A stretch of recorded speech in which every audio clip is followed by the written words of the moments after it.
Bas, awo no tuba tulumbye ngera tuvuddeyo nnyo mu twabagaye tugenda soka na mulega birthday era nga abantu bajaganyiza birthday over the weekend kwaliko omukyala amanyiddwa nga Matovu mama Nanyunja omugwat omukyala ono abasinga mwamutegeera nnyo nga kyakola ku TV emu manyiddwa nga Bukedde TV era yali akola oluyimba program manyiddwa nga oluyimba lwo oluvannyuma lwono kyali wamakolera ku EBS bamuyita Lawrence okuduvaamu soda abakyala nabeera nga biruyingirawo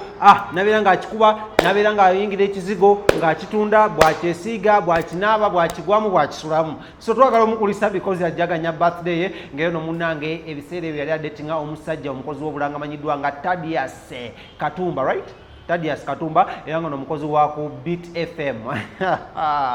ensusumuzi y'emiziki ng'akola n'omusajja amanyiddwa nga Mukunja naye alina omuyimbi amanyiddwa nga Amelia Nambala esaazi gwe bagamba muno yavuddeyo n'abeera nga bamukwatira emisango gy'okukukusa oba gy'okubulankanya oba gy'okubuzaabuza ekimanyiddwa nga passport oba ebiwandiiko ebifuluma eggwanga lino Uganda so tunajja kuba mubatuusako mu maaso awo naye ensonga endeese okusooka okwogerako ye mwana muwala amanyiddwa nga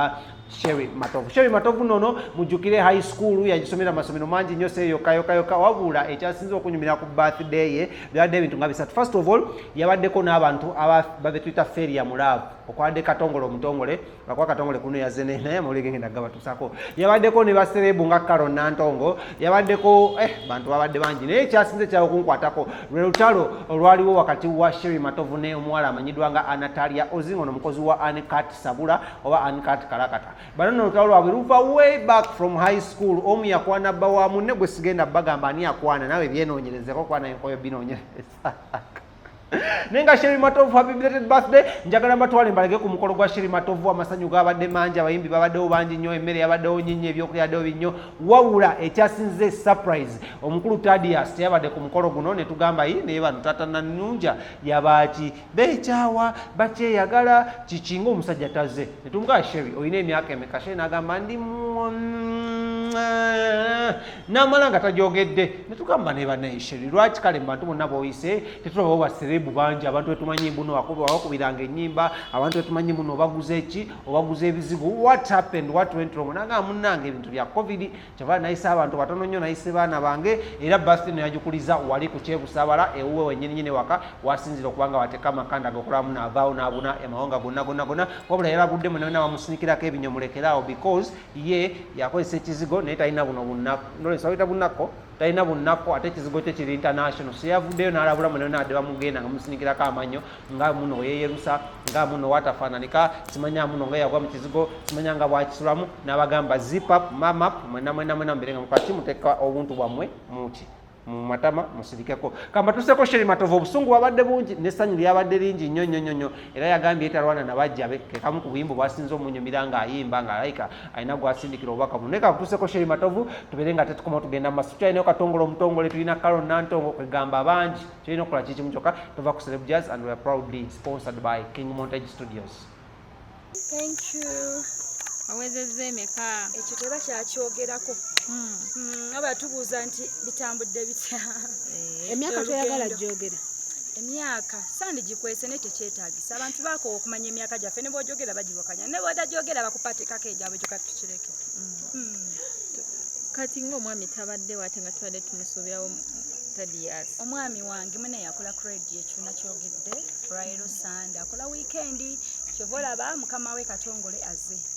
so singa tabaddeewo ne mukama we teyandirinnye waka naye omukulu tugenda ku celebratinga naye olunaku olw'enkya kubanga olw'enkya ye birthday entuufu by the way 22nd lwe nazaalibwa Feb lwakuba nti egenda kuba Monday nga badde sobola kwasaganya abantu bange bempulira benjagadde celebratingako nabo kati eno birthday shower yes kabadde nga akasiki n'emikwano gyange n'abankwatako so olunaku olw'enkya lwa mukulu Sheri, abantu batandikira ddala okukola zishawa okoze birthday shower tugiyite mu bufunze birthday shower kati olunaku olw'enkya era ebifaananyi bayabbira baagye tunaabeera awo kinaaba kyetaagisa nja biteekayo omukulu wanaabaayo enkya ngenda kuba naye enkya lulwe era olubadde lwa mikwano na ŋŋanda kati olw'enkya lwa family Shawa tekutwalidde sente nnyingi okoze shawa ate waliyo ne birthday yennyini. Of course shawa nganze omuntu ndi mukozi nekolera netereddemu sente olw'enkya omukulu yalina oddukwatako si lwange kozi luno lwange ne mikwano gyange luno gwe wetereddemu sente zange of course nataddemu kati ninze omukulu ye kyankoleranga mukyala we olwo watakolera ng'onoba which is okay betuyisemu bingi byankoledde yanzija ku muzigo kikulu ekyo kati sisobola kunoba saalekawo mansion sisobola lekawo wakati nengenda mpangise I'm sorry naye Wange waterera lulingo otawanya omwami buli kiseera onoba buli kiseera onoba kati waterera ddi kirigwawo ddi ebyo byaliwo byemabega abantu tebasiba bafuna misunderstandings mu bufumbo bwabwe ne maka gaabwe naye ekyo kati kikola mawulire twakyaddamu kunoba tekibulawo in case naye nga njagala mirembe nakumpa kitiibwa kyekikulu just in case nga bizeero onoddamu ndi mukozi sina gye nnobera ndi waka wange sina gye ndaga butambuza bizinesi zange era omukyala bwabeera tetukyanoba tukola bukozi sente natutwala mu kituufu ekyo Sherry wayimbako dda ennaku zino obuyimba tetukyabuulira mbali nawumulamu kuba mbadde nkola ku nsusu mbadde nkola ku bakyala kubalabirira kubanyiriza n'abaami okutwaliza wamu naye promotion ya music etaaga sente nnyingi so oba tolina ateekamu olina okusooka n'okolawo obugenda okuba nga bukola ki nga butambuza omuziki so nasooka n'ekiwumuza nangaanyayo akatinitini nenziramu n'enkola oluyimba era nakoze kolabo ne Kalifa Aganaga kayimba yakawandiika nga kampandikidde ne bwe nakayimba ndaba nga ate ebinyumye nga tubiyimbye babiri so ne tugamba katukitwale kibeere nga kyawamu so tukola kolabo yaffe video nungi nnyo era efulumya olunaku olwaleero ne ku YouTube channel yange at Sherry Matovu ye YouTube channel mugende musubscribing banaye Sherry Matovu subscribe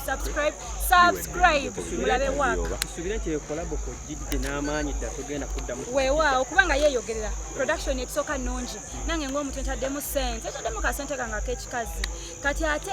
wawo ne singles ezijja tufuna